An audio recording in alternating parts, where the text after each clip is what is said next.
So hi guys, my name is Antonia Minutolo. My student number is 11217 and this is my aquatics presentation.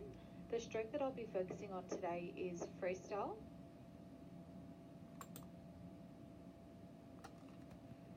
Okay, so just an introduction into the freestyle stroke. So the freestyle stroke is commonly known as a front crawl. It is the fastest and most efficient of the competitive swimming strokes.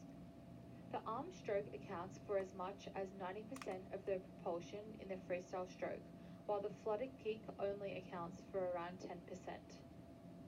And now I'm just going to show you a quick video of someone doing the freestyle stroke. Just one more time.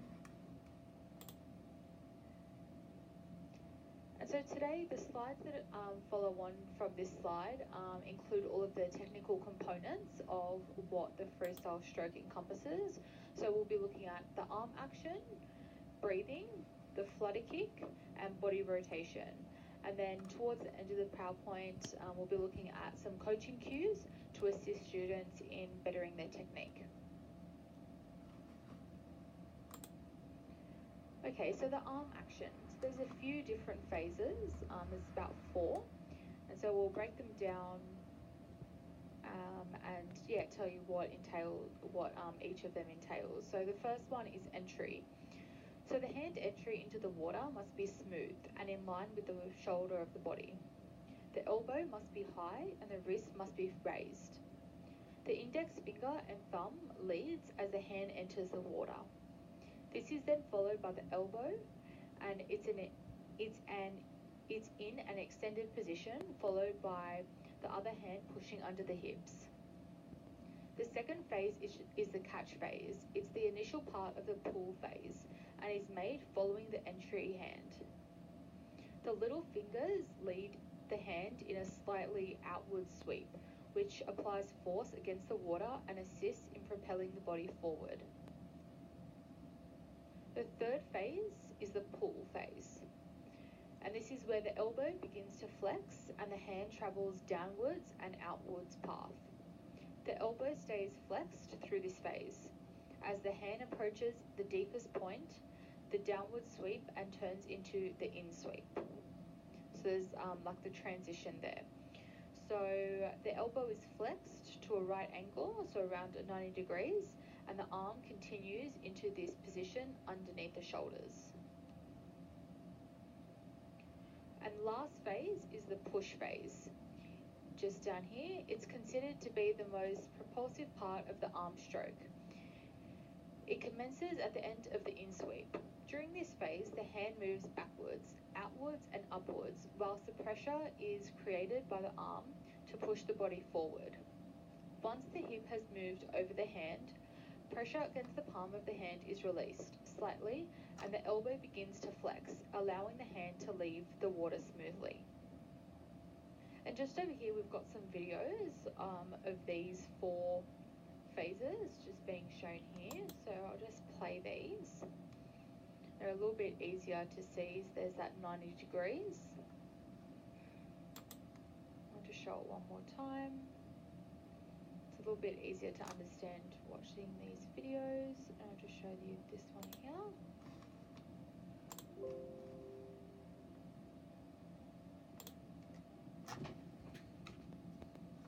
And this is around like 3 and 4, pull and the push.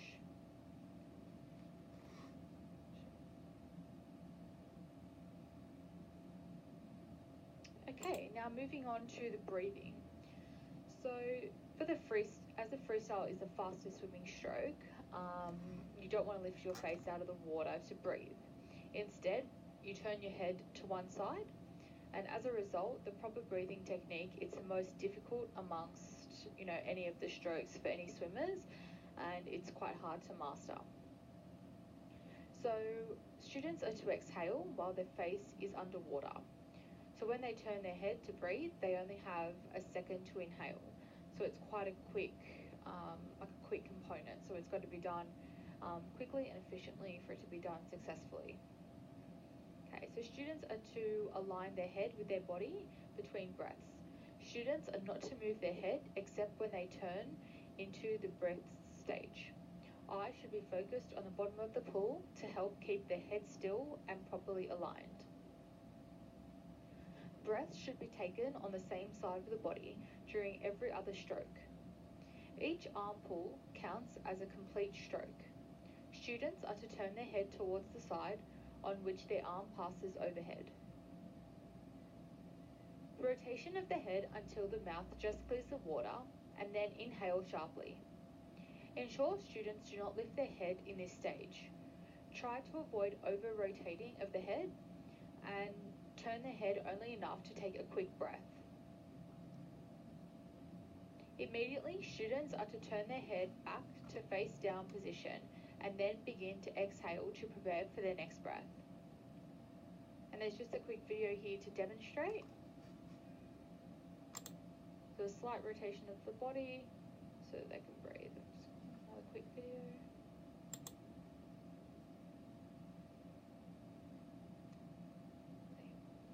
So the next component that we'll be looking at is the flutter kick. So a good kick will aid propulsion, while a bad one could undo the hard work of the upper body by creating drag.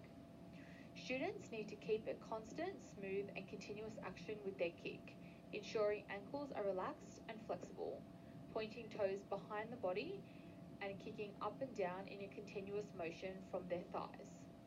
Kicking from their calves is not as efficient, and is a simple way to correct this is to make sure that the legs are straightened whilst kicking.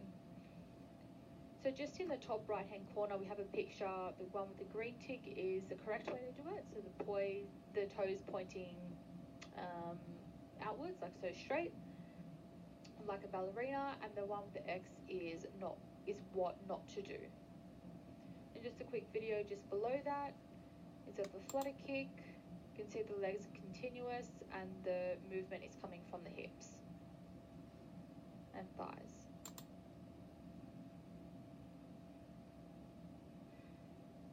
Also noticing that there's not much of a splash above the water, it's just below the water there.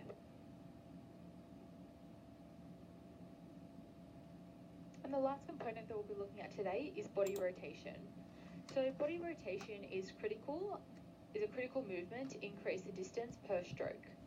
So body rotation relates to reaching downwards in that the body is pivoting with each stroke. When the right arm is extended in front of the body and the left arm is about to exit the water behind the body, the torso should be rotated to the right, allowing the body to be slightly submerged and facing the bottom of the pool. The left side of the body should be facing slightly towards the ceiling or the sky. With the next stroke, students' bodies should be pivoting to the left, altering their body position by about 120 degrees. I've just got a video to play as well. You can see that the body is shifting from left to right as the swimmer moves their arms, and this is to propel the body forward as well as get ready for their breath. And just to finish up, we have some coaching cues. We have specific ones depending on what area of the body that the student needs developing on. So we've got head and body position. So keep the head stationary when not breathing. Try to follow the straight line at the bottom of the pool. Make sure students roll onto their side when breathing to give themselves more air. Students have to make sure they exhale fully before rotating up for their next breath.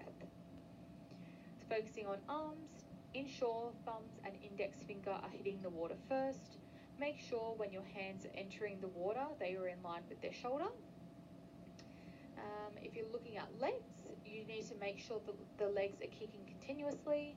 Ensure toes are pointed but also loose. Make sure students' toes are pointed like a ballerina, like a ballet dancer, and legs are relaxed. And the kick has to originate from the hips, otherwise it won't be beneficial. If you're going to focus on breathing, you need to look at alternate breathing sides once every 2 or 3 strokes. Emphasize that air is inhaled through the mouth and then exhaled through the nose. Another coaching cue for breathing will be to discourage students from holding their breath and explain that the breath is gently blown out. And just to finish it off, just got some references there. All right, thank you for listening. I hope you guys enjoyed it. Thank you.